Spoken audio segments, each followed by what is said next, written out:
Indore collector कार्यालय में चल रही जनसुनवाई में बड़ी संख्या में दिव्यांग छात्र अपनी शिकायत लेकर पहुंचे। उन्होंने कलेक्टर डॉक्टर इलैया राजा को आवेदन देते हुए बताया कि वे प्रदेश के अन्य शहरों से यहां पढ़ाई करने के लिए आए हुए हैं, लेकिन शासकीय कॉलेजों में पढ़ने के बाद भी इन्हें न तो हॉस्टल में रहने की सुविधा दी जा रही है और न ही खाने की व्यवस्था इनके लिए की जा रही है, जबकि सरकार और सामाजिक न्याय विभाग द्वारा ऐसे छात्रों के लिए विशेष नियम बनाए गए हैं, जिसके तहत उन्हें पढ़ाई में आने वाली सभी सुविधाएं दी जाना चाहिए। साथ ही रहने के लिए हॉस्टल की व्यवस्था भी प्रशासन को करना होगा। इन दिव्यांग छात्रों का कहना है कि जब भी शिक्षा विभाग के अधिकारियों को वे इस मामले में शिकायत करते थे तो गोलमोल जवाब देकर उन्हें रवाना कर दिया जाता था। हम लोग एक सबसे जटिल समस्या थी, छात्र गृह निर्माण योजना में हमें लाभ नहीं दिया जा रहा था, जिसका नियम कहता है कि कॉलेज प्रशासन और सामाजिक न्याय विभाग दोनों मिलकर के हमारे लिए या तो किसी शासकीय छात्रावास में या फिर कोई भवन को किराए पर लेकर के हमारी व्यवस्था करेंगे। प्रमुख सचिव महोदय सामाजिक न्याय विभाग बल्लभ भवन के कहने पर भी इस पर कोई काम नहीं हुआ था, परंतु आज कलेक्टर महोदय ने इस पर संज्ञान लिया है।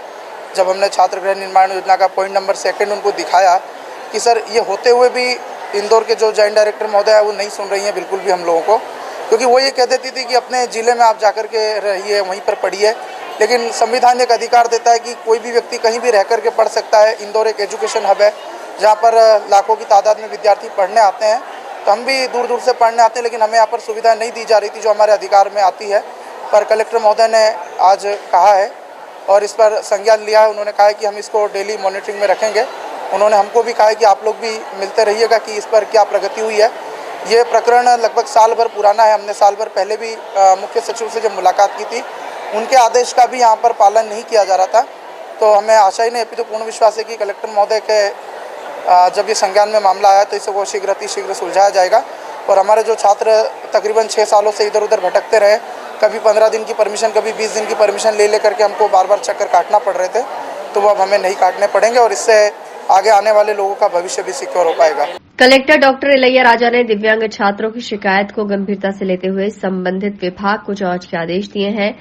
साथ ही कलेक्टर का कहना है कि शासन की छात्र गृह योजना के तहत ऐसे छात्रों को कॉलेज के हॉस्टल में रहने की सुविधा दी जाती है, लेकिन अगर ऐसा नहीं हो रहा है तो इन छात्रों के लिए एक हॉस्टल का निर्माण भी करवाया जाएगा, ताकि भविष्य में भी ऐसे दिव्यांगजनों को परेशानी का सामना न करना पड़े।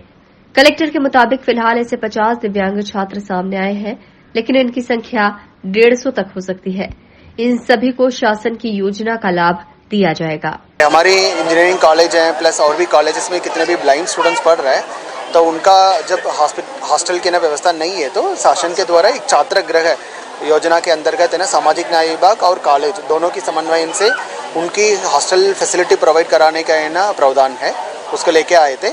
उसको हम लोग ने परीक्षण किया है। जॉइंट डायरेक्टर सामाजिक न्याय विभाग को डायरेक्शन दिया है कि कॉलेज के साथ बैठ करके इसका हल निकाले और इनके 5-5 बच्चे हैं, एक जगह छात्र गृह का नाम इस्टेब्लिश करते हैं तो शासन के द्वारा किराए है ना वहन किया जाएगा। और ऐसे मुझे लग रहा है 40-50 है ना ऐसे ब्लाइंड स्टूडेंट्स हैं, उन सभी को है ना मदद करें। फिलहाल कलेक्टर इलैया राजा से मिले आश्वासन के बाद ये दिव्यांग छात्र भी काफी संतुष्ट नजर आए।